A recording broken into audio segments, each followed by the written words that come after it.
आप सभी का होम साइंस क्लासेस में स्वागत है।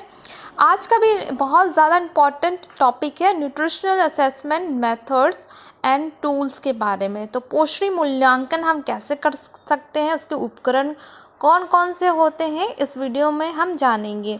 बहुत ही आसान शब्दों में और आपको बहुत अच्छे से मैं समझा दूँगी, क्योंकि इससे क्वेश्चंस बहुत पूछे जाते हैं। तो पहले हम जानेंगे न्यूट्रिशन असेसमेंट होता क्या है। पोषण की स्थिति का मूल्यांकन यह पता लगाने के लिए की जाती है और उनके शरीर की संरचना का आकलन करने और शरीर की सही से काम कर रहा है कि नहीं यह जानने के लिए शरीर का जांच करते हैं। हम पोषण मूल्यांकन इसलिए करते हैं कि उस शरीर पोषित है या अधिक पोषित है या कुपोषित है। अगर आपको किसी को देखकर बताना हो, बहुत सारे टेक्निक्स होते हैं जिससे पता चलेगा कि हाँ वो कुपोषित तो नहीं है या अल्प पोषित तो नहीं है या अधिक पोषित तो नहीं है। तो इसके लिए कुछ मेथड्स होते हैं। आपको सिंपल अगर आपको याद करना हो तो आप ABCD अगर ये फॉर्मूले याद कर लेंगे तो आपको मेथड्स जो भी है आप नहीं भूलेंगे।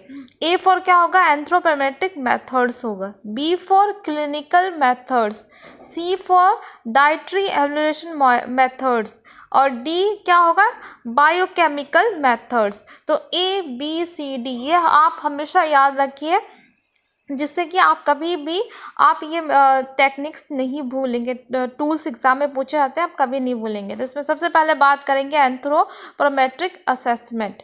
तो इसके अंतर्गत आप क्या क्या मेजरमेंट करते हैं, क्या मेजर करते हैं किसी भी व्यक्ति के में। तो इसमें आप सबसे पहले देखिए वेस्ट और हिप का आप क्या करते हैं, उसका देखते हैं। वेस्ट जो आपका है एरिया, जो पेट कमर का हिस्सा होता है उसको कहते हैं, वहाँ का आप देखते हैं। तो इस असेसमेंट के द्वारा हमें ये पता चलता है कि आगे जाके कहीं टाइप 2 डायबिटीज़ ना हो जाए या हार्ट अटैक की प्रॉब्लम ना हो जाए। तो ये सारे मेजरमेंट इसको करने पड़ते हैं। जो सेकंड आता है हाइट एंड वेट मेजरमेंट। तो इसमें हाइट और वेट कि आपके जो आइडल वेट है कि नहीं, जिसमें सबसे बड़ा एग्जांपल क्या है, इसमें BMI का आपका टेस्ट किया जाता है कि कितनी होना चाहिए और कितने से ज़्यादा हो तो ओबेसिटी माना जाता है या कुपोषित माना जाता है। अगर 18 से कम होता है तो कुपोषित माना जाता है। तो ये सारा मेजरमेंट किया जाता है। फिर लास्ट है स्किन फोल्ड थिकनेस। तो ये आपके स्किन का मेजरमेंट किया जाता है कि फोल्ड में कितना थिकनेस है, कितना मोटाई है। तो इससे बहुत सारी, अगर फैट ज़्यादा होगा तो मोटा ज़्यादा होता है। तो ये टेक्निक से पता चलता है। डायबिटीज़, हार्ट अटैक, कोलेस्ट्रॉल, तो ये सारे चीज़ों का पता करने के लिए हम स्किन थिकनेस का पता करते हैं। फिर नेक्स्ट आता है हमारा बायोकेमिकल असेसमेंट। तो इसके अंतर्गत दो आते हैं, ब्लड टेस्ट और यूरिनालिसिस। इसमें ब्लड टेस्ट से हमें ब्लड टेस्ट करते हैं जिसमें विटामिन या शुगर लेवल, ग्लूकोज और भी बहुत सारे विटामिन खनिज लवणों का टेस्ट होता है। ब्लड टेस्ट से पता चलता है ना कौन सी भी कमी है, कौन सी बीमारी है, शुगर तो नहीं है, ठीक है, कोलेस्ट्रॉल की कितनी मात्रा है। तो ब्लड टेस्ट किया जाता है। दूसरा किया जाता है, तो यूरिन टेस्ट से ये पता चलता है कि कहीं किडनी तो नहीं ख़राब है। किडनी की प्रॉब्लम के लिए यूरिन टेस्ट भेजा जाता है, या फिर डायबिटीज़ है तो यूरिन टेस्ट करवाया जाता है, या फिर इन्फेक्शन है यूरिन में तो यूरिन टेस्ट होता है। तो जो ये बायोकेमिकल असेसमेंट है ये बहुत ही आम तौर पर यूज़ होता है। आप डॉक्टर के पास जाएंगे तो ब्लड टेस्ट या यूरिन टेस्ट लिख देता है, आप जाते हैं, फिर वहाँ पर आप टेस्ट कराते हैं। उससे हमें ब्लड रिपोर्ट से पता चलता है हीमोग्लोबिन की कमी है या किसी विटामिन की कमी है।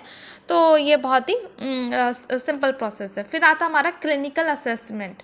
तो इसमें आता हमारा पहला जो असेसमेंट होता है वो मेडिकल हिस्ट्री। तो आपकी मेडिकल हिस्ट्री में पूछा जाता है कि कहीं आप किसी चीज़ से एलर्जी तो नहीं है, किसी घर में डायबिटीज़ तो नहीं है, या फिर हार्ट की प्रॉब्लम या मेंटल इशू। तो ये सभी पूछा जाता है मेडिकल हिस्ट्री में। फिर सेकंड आता है फिजिकल एग्जामिनेशन। तो आपको क्या होता है कि देख के पता करता है, क्योंकि आपके स्किन और हेयर्स देखकर, जो बाल उसको देखकर पता चलता है कहीं आपको पोषक तो नहीं है, पोषक तत्व तो नहीं मिल रहा है या प्रोटीन की कमी है। तो उसके द्वारा भी उसको देखकर पता कर सकते हैं। फिर नेक्स्ट हमारा आता है लास्ट डाइटरी असेसमेंट। इसमें सबसे पहला क्वेश्चन पूछा जाता है FFQ। ये क्वेश्चन भी एग्जाम में पूछा जाता है, FFQ क्या होता है। तो ये आपके फूड के बारे में क्वेश्चन पूछता है, ठीक है। फिर सेकंड आता है 24 आवर्स डाइटरी रिकॉल, मतलब 24 घंटे में जो आहार आपने लिया है वो क्या-क्या है, सुबह आपने क्या खाया, लंच में क्या खाया, डिनर में क्या, स्नैक्स में क्या खाया, तो ये सब कुछ आपको 24 घंटे में जो भी खाए हैं, वो बताना पड़ता है। फिर थर्ड आता है आपका फूड रिकॉर्ड और डायरीज़। तो फूड जो आपने खाया तो एक डायरी बनाई जाती है, जिसमें आपको बोला जाता है कि आप पूरा डायरी में नोट करते रहो, कितना आपने किस टाइम कितना क्या खाया, कितने क्वांटिटी में खाया, ठीक है? तो ये सभी से पता चलता है कि आपके शरीर में क्या कमी है या क्या अधिकता है। तो अगर आप ज़्यादा बाहरी चीज़ें खाते हैं तो आपके बॉडी में क्या कार्ब्स ज़्यादा जा रहा है या फैट ज़्यादा जा रहा है, तो इसमें आप क्या होगा, आपके 1 से 2 अधिक आप पोषक तत्व तो ज़्यादा ले रहे हैं, लेकिन जो और भी इम्पोर्टेंट है वो आप नहीं ले रहे हैं। तो इससे क्या होता है, जब असेस्ड किया जाता है ना, तो इससे आसानी होता है कि पता चल जाता है कि आपके शरीर में क्या चीज़ की कमी है। अगर आपको वीडियो पसंद आया तो प्लीज़ वीडियो को लाइक करें, शेयर करें। अभी तक चैनल को सब्सक्राइब नहीं किया तो प्लीज़ चैनल को सब्सक्राइब करें।